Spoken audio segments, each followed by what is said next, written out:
Assalamualaikum warahmatullahi wabarakatuh. Kami dari kelompok 8 mata kuliah Infrastruktur Cerdas akan membahas mengenai smart water, yaitu dalam pemanfaatan air hujan untuk penyimpanan air baku dengan water management system berbasis IoT. Dan di NIM 048, Alfia Episama NIM 042, Jametia Marlis NIM 143, Lutfia Hoirunisa NIM 140, Ripka Juliasi Sidabetar NIM 125, Lutfia Isa Sapitri NIM 123, dan Susianti Lumban Gaul NIM 054. Adapun outline pembahasan yang akan kami bahas yaitu latar belakang, alternatif, konsep, serta desain. Institut Teknologi Sumatera merupakan institusi perguruan tinggi yang berada di daerah Kabupaten Lampung Selatan. Lingkungan kampus ITERA memiliki kondisi geologis lapisan batuan impermeable yang sukar menyerap air. Jenis batuan tersebut berupa batu pasir, lanau, dan lempung yang mengakibatkan air baku yang ada di daerah tersebut cenderung keruh. Dalam upaya perencanaan air baku di ITERA sendiri, kita memproyeksikan terlebih dahulu akan kebutuhan air bersih, di mana dalam memproyeksikan akan kebutuhan air bersih ini, kita terlebih dahulu memproyeksikan jumlah sivitas akademi yang ada di ITERA pada tahun 2021 hingga tahun 2023, di mana rata-rata dari proyeksi jumlah sivitas tersebut yaitu sebesar 21.270 sivitas.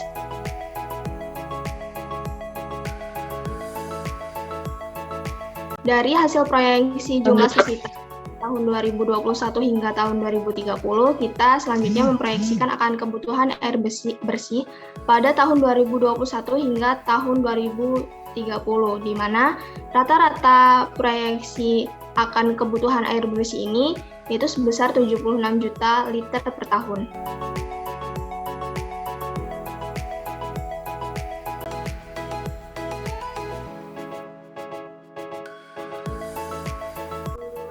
Smart water merupakan sistem pengelolaan air minum yang dapat dikelola secara real-time dengan mengintegrasikan teknologi informasi dan komunikasi dengan sistem distribusi air. Permasalahan yang pertama, kondisi air di lingkungan ITERA yang cenderung keruh. Kualitas air termasuk ke dalam golongan B karena kurangnya sistem pengelolaan air baku di ITERA. Yang ketiga, memiliki lapisan batuan impermeable berupa lapisan batu pasir, lanau, dan lempung yang sukar menyerap air. Potensi dari isu strategis kami yaitu embung sebagai penampung air yang dapat menampung suplai aliran air hujan, sehingga dapat menjaga kualitas air tanah. Tujuan yaitu yang pertama, pemenuhan demand air baku di daerah dan area sekitarnya. Yang kedua, pengolahan air baku di daerah menjadi layak pakai.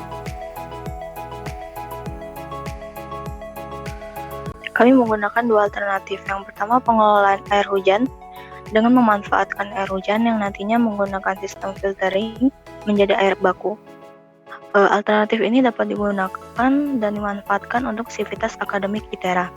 Yang kedua, kami menggunakan alternatif sensoring suplai air, yang mana dengan dilakukannya identifikasi menggunakan sensor kedalaman air atau water level sensor untuk ketersediaan air baku di ITERA.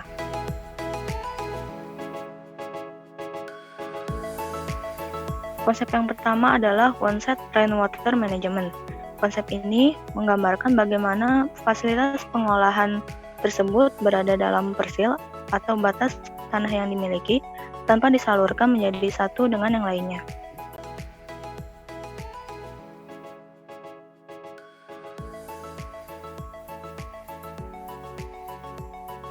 Selanjutnya ada sistem kerja untuk alternatif. Satu yaitu air hujan akan ditreatment melalui dua tahap, yaitu yang pertama tahap tangki filtrasi yang air tersebut dapat langsung digunakan. Untuk treatment yang kedua yaitu melalui penampungan embung yang kemudian akan dialirkan menuju sebagai sumber air tanah.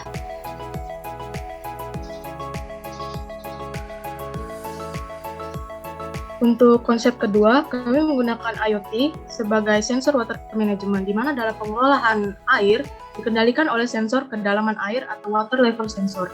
Yang kemudian sensor tersebut tersambung dengan sebuah program aplikasi pada sebuah ponsel yang akan memberikan warning. Sistem monitoring yang merupakan sistem yang sangat diperlukan dalam sebuah aplikasi. Sistem monitoring ini berperan sebagai pemberi data yang akan diproses lebih lanjut setelah data terkirim dari sebuah sistem monitoring. Selanjutnya, untuk sistem kerja dari IoT sendiri, saya berikan ke rekan saya Joshua.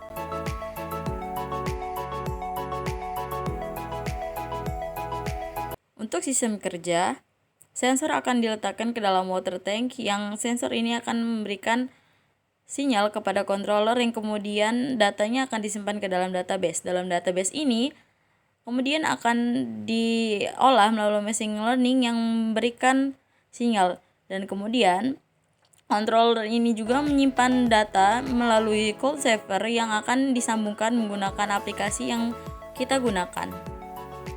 Sistem kerja, perangkat atau sensor yang digunakan. Pertama, Wemos. Wemos D1 merupakan sebuah perangkat modul Wi-Fi yang memiliki fungsi sebagai alat pengendali mikro yang bersifat open source. Dapat dipakai dalam pengembangan proyek Internet of Things. Kedua, sensor turbidity merupakan turbidity sensor yang dapat mendeteksi keruhan air dengan membaca sifat optik akibat sinar dan perbandingan cahaya untuk dipandulkan dengan cahaya yang akan datang. Ketiga, sensor ultrasonik. Sensor ultrasonik adalah sensor 40 kHz produksi parallax yang banyak digunakan untuk aplikasi atau konteks robot cerdas. Keempat, LCD. LCD atau Liquid Crystal Display merupakan rangkaian yang bertugas untuk monitoring informasi mengenai perangkat sensor yang terhubung.